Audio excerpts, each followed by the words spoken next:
Hey, it's Tim, Pickup Truck Plus SUV Talk. If this is your first time on the channel? Welcome. On this channel, you'll find truck and SUV news, reviews, and cool stories like this one. Make sure you hit subscribe, click the bell, and smash the like button if you like this video and stick around with us. So I'm going to hop right into this story. Ford's doing some really cool stuff that really needs highlighting. They're being very innovative right now with the COVID-19 pandemic going on, and they're teaming up with 3M and GE. And I'm going to show you some cool designs they have for a ventilated face mask. So let's go ahead and get all that right now. Okay, let's go ahead and get right into this. So the first thing I want to show you is this drawing that is over on Road and Track. Bozzy's got it. This was passed around by the Ford PR team, so it's just a drawing that they kind of worked up. Some engineers were developing ideas on how to make more ventilators, well, faster. So they're using an F-150 seat blower, basically.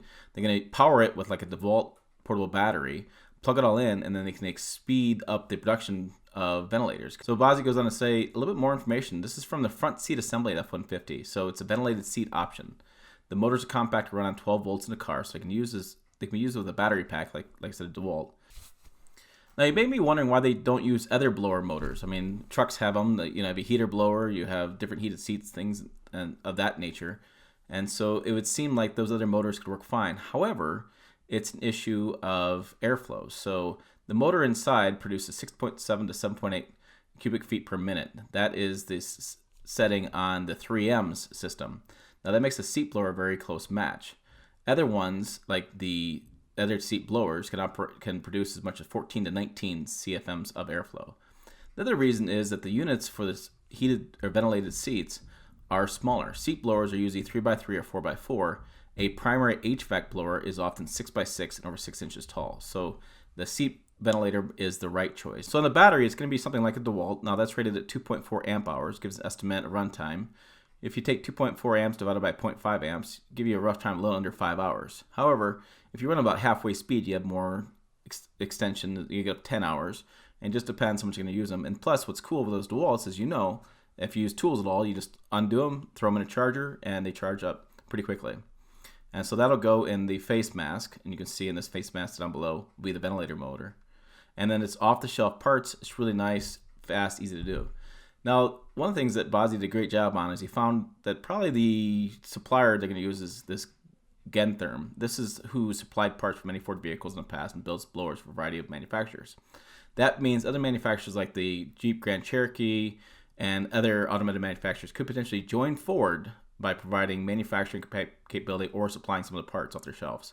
So other manufacturers get involved, which is really cool. Everybody can kind of come together. They can send parts to Ford, or they can develop them themselves. And this is kind of how it all would kind of go together. It's another kind of drawing of the ventilator mask. And so Ford says they already started delivering face shields, and we look forward to hearing more progress. Now, Ford issued a press release as well, saying they're working with 3M and GE. I keep saying it's GM, but it's 3M and GE Healthcare. So part of that is the powered air purifying respirators, which we just talked about. The GE Healthcare also worked on a simplified version of GE Healthcare's existing ventilator design. And so they're working on some ventilator design as well. And then they're going to assemble more than 100,000 critically needed plastic face shields per week at their plant to help professionals and store clerks and things like that. So they're doing the face shields. And they're going to leverage 3D printing capability to produce components for use in personal protective equipment. Also, what's cool about this is Ford is working with the UK government, and they're also working in China.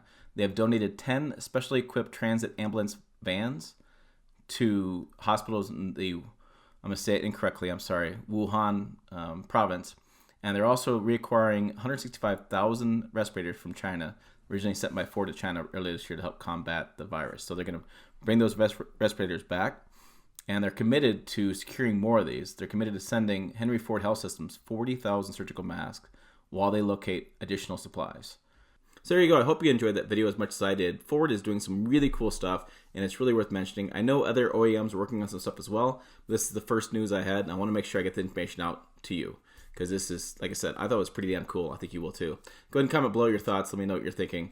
Also, make sure you find us on pickuptrucktalk.com. The reviewers work again on Pickup Truck Talk on Facebook, Twitter, and Instagram.